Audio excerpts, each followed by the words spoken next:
We're Eternals. We came here 7,000 years ago to protect humans from the Deviants.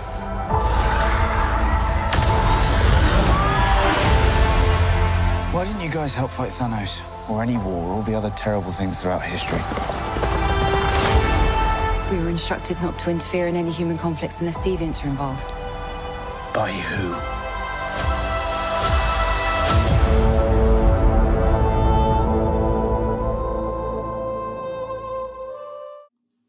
Welcome back, everyone. This will be my new Eternals trailer video. They just released a new IMAX trailer that's a little bit different than the last one, so there's a bunch of Easter eggs, and I figured it's a good opportunity to talk about the new Marvel cosmic hierarchy and explain the Celestials and where everybody fits in now. Because as you've seen from the Spider-Man No Way Home trailer, it is getting so crazy in Marvel Phase 4. So if you're brand new to the channel, be sure to subscribe to get all the videos. The Eternals movie is coming up next month, so we're going to start seeing a whole bunch more footage for it really soon too. And I will explain where Kang in the Multiverse War figures into all this, like He Who Remains, because obviously on the Loki series we saw that he'd been controlling the main MCU timeline, the sacred timeline, from start to finish the whole time. So he would have been watching over the birth of eternity, the Celestials, the Eternals, everything that played out from the start of the timeline to the very end of time. But there is still a hierarchy of cosmic beings in the MCU that are way more powerful than anything we've seen before. So the Eternals movie is really just the introduction to some of those cosmic beings. It's not meant to be a one and done with the Celestial hosts. They're way too powerful for that.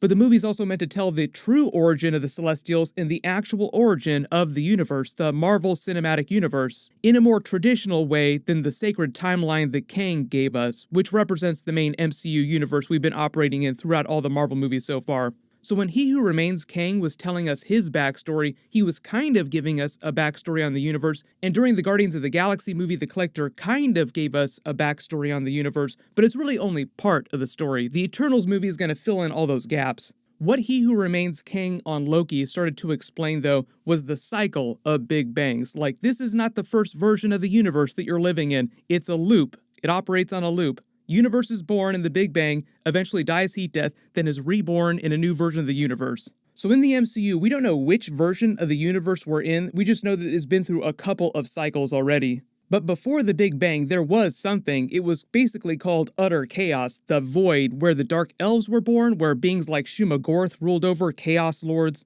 But when the first Big Bang happens and the first universe is born, it has a consciousness. It's called eternity, so the universe itself is alive.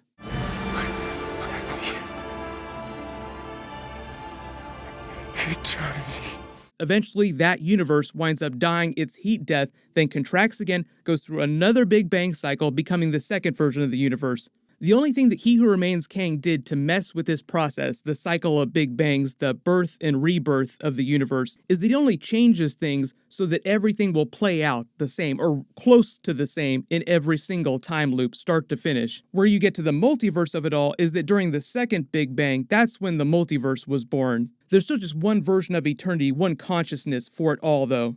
Also during the second Big Bang is when the Infinity Stones are created. When the Collector was explaining them to the Guardians of the Galaxy, he said before the Big Bang there were 6 singularities that survived the Big Bang process and then were forged into ingots, actual Infinity Stones. That story is only half the story. The 6 singularities were the remnants of the former version of the universe. They represent all the cosmic power of that entire universe distilled down into 6 singularities. So when you're wielding the Infinity Stones, you're wielding the cosmic power of an entire universe. That's why you're able to affect things on a universe-wide scale. When I say Galactus was also created the same way the Infinity Stones were created, he started out as a scientist named Galen who just survived the heat death of his own universe in the next Big Bang, and during that Big Bang process, he was imbued with immense cosmic energy, changing him into Galactus. Galactus is similar to the Celestials in some ways, but the reason Eternity created him was to destroy dying worlds so that new life could grow inside the cosmos. Like when farmers do controlled burns on their fields to help enrich the soil, but on a cosmic scale. So just like the Celestials, Galactus isn't really good or evil, only the worlds he consumes think of him as a villain. But he serves a very important cosmic purpose. But also starting in this second Big Bang and then future Big Bangs that would eventually happen, in each of the different universes, Eternity winds up creating the first celestial host, the ones that we see walking around in all the Marvel trailers. In the MCU, they're led by Arishem the Judge, this giant red celestial, who they're calling the Prime Celestial. All the Celestials have kind of funny names that describe what they do. The first Celestial host was Arishem the Judge. Obviously, it's in the name, he judges things. Jemiah the Calculator, who's also Nowhere, the head of the dead Celestial in present day. I'll explain that in a second too, because you can kill Celestials, but it's really, really hard. There's Nazar the Calculator, Hargan the Measurer, Eson the Searcher, who we also saw during the Guardians of the Galaxy movie, and then also Ego the Living Planet, because he was a Celestial inside the MCU. But he's kind of like a rogue Celestial. So even though Eternity gives birth to these new Celestials and tells them to go out and garden, experiment with life in the universe. If you're a fan of the Berserk manga, they're kind of like the God Hand. They're not good, they're not evil, just go out and do as thou willst. Try experimenting with things. Ego the Living Planet is different because he's a rogue Celestial. So even though it might seem like Eternity is telling the Celestials what to do, it's actually not quite like that. It just creates them and then just lets them go out and do whatever it is that they feel like doing. Imagine the world's worst absentee parent. So Ego the Living Planet doesn't feel like being part of the Celestial host. They don't force him to be part of the Celestial host. But when Eternity creates the Celestials, it imbues them with immense cosmic power. And just to give you an idea for how much cosmic power they wield, you could probably slow one down temporarily, just for like a hot second with one Infinity Stone, but you need the entire Infinity Gauntlet to actually have a chance at stopping one. They use vibranium to form a lot of their actual bodies, like the physical bodies that they walk around in. So a lot of people theorize that the vibranium mound in Wakanda was actually sent to planet Earth, or they orchestrated things the Celestials did so that that vibranium would be used in the creation of the brand new Celestial that's growing in planet Earth. The best sense for scale that I could give you would be some of these comic book panels here, with them just towering over everything. So really only beings like Galactus have a chance of actually fighting Celestials without a huge power-up. If you're a big comic book fan, Iron Man actually wore the God Killer armor. That was actually an Iron Man suit that was essentially a Celestial Iron Man suit created by some dark versions of the Celestials called the Aspirants. They're not going to be doing that in the movies anytime soon, but it was a really cool comic book twist. The size of the Celestial host fluctuates over time. Like I said, you can kill Celestials, like you did see Nowhere, the head of a dead Celestial during Guardians of the Galaxy in present day. And they can actually reproduce, so to speak, kind of. They can create more Celestials, but it takes millions and millions of years and massive amounts of cosmic energy that you just don't find in present day.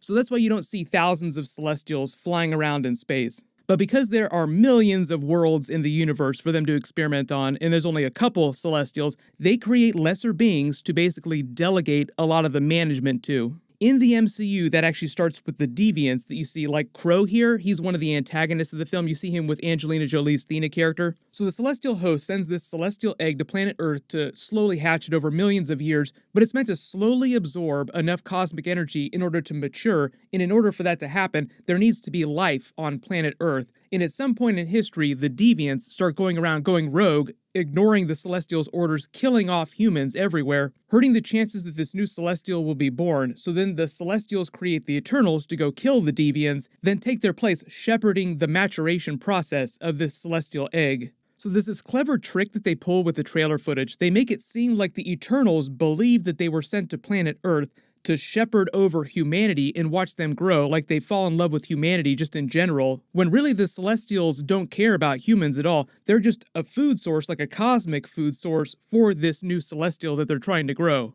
So there's a big change in the way the Eternals are created in the MCU than the comics. In the MCU, they basically create them with Celestial technology to look humanoid, but they're kind of like living Celestial robots, which is part of the reason why they're immortal, eternal, functionally. They're like better Celestial versions of Vision. So they're also kind of soft programmed, like wetware programmed, to obey the Celestials' commands, which is why Cersei is explaining to Dane Whitman's Black Knight character, Kit Harington's character, why they didn't help out fight Thanos during Avengers Infinity War or Avengers Endgame. The main reason is they were kind of programmed to not pay attention to things unless the Deviants were threatening the Celestials' true goal of incubating this brand new Celestial. That's the emergence that they're talking about. Like I said, the Celestials can create new Celestials, and that's what they're secretly using Earth for. I think the trailer does a pretty decent job of giving you an idea for the power scaling of the Eternals in the MCU. They're about as powerful as someone like the Hulk or Thor or even Captain Marvel. That's about as powerful as they are in the comics. Like, they're not crazy god-level powerful, like they couldn't attack a Celestial by themselves. And they're kind of programmed to not be able to attack the Celestials.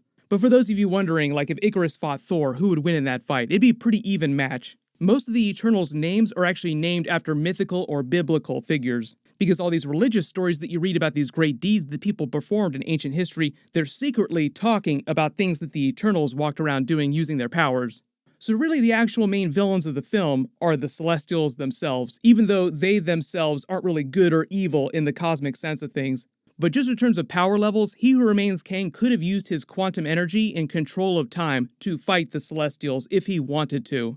But part of the idea of the Eternals movie is that a lot of these characters will come back in future films, and obviously there'll be sequels to the Eternals movie as well, like Eternals 2, Eternals 3, where they'll get into more of the backstory of the MCU, and hopefully see the birth of Thanos. It would be cool to see him being born in one of the sequels, because he is an Eternal just like them.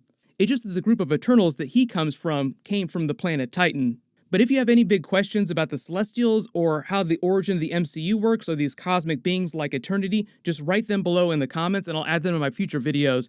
My full Marvel What If Episode 8 video will post Wednesday just like normal. They're having their own version of a giant multiverse crossover.